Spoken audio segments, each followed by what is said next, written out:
Centropy has its own ethics and philosophy as well, which are, of course, in parallel to permaculture. And Ernst always points out that we work on the principles of unconditional love. Yeah, we don't love plants because they are special, because they make us money. Yeah, we love them because they are good for the whole system. And we don't look at them as weeds or something like that, or we don't look at that plant as being, it's a sacred plant because it creates hallucinations. You know, no, they are all welcome partners because they make this system go towards an abundance. That's how we look at plants. And again, the same with animal pests. We don't hate them. We see them as agents of change that need to bring about a certain shift in vegetation, possibly. We need to understand them, we have to learn from them, just like Ernst learned from the leafcutter ants about succession and consortium of plants. Once he realized he can't just fight them and hate them. So this is the principle of unconditional love in Centropy.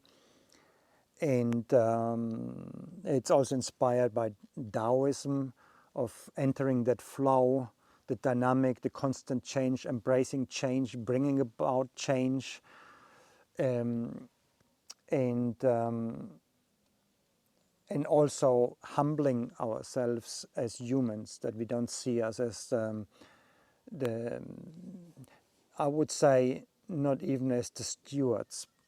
We need to see ourselves as someone who constantly needs to learn, adapt, understand, observe, and interact where it is suitable and necessary, right? But not impose ourselves, not control, but respect. Yeah, substitute control with respect. I think that is crucial. And these are spiritual qualities, yeah, without making it into a religion. It's just a ethic that you bring to it.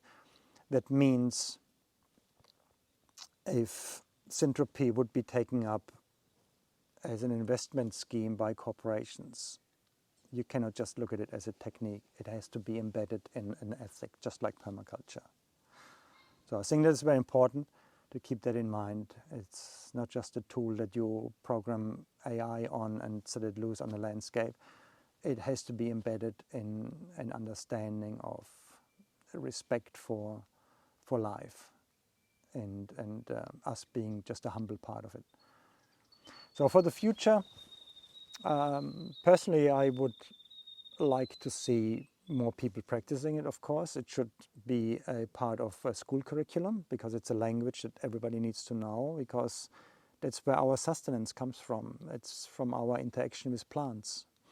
And we cannot expect fossil energy to be there to prop us up with our inefficient production systems. We have to find better ways for the sake of climate, for the sake of depleting resources, for our own health's sake. And we need more people that have their own experience so they can teach. And hopefully we can turn that around and turn all the wastelands we have created over the last hundreds of years, turn them around into beautiful paradises, which they can be. In any place on earth we can have a paradise if we apply the language of Centropy and interact with it in that way.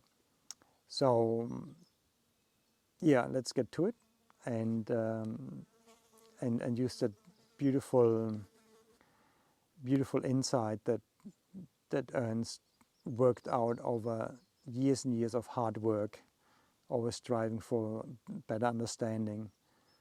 We need to apply that all around the world and pass it on and carry on finding our own ways within it and finding new ways within it. It is something that is developing, we need to be all part of that.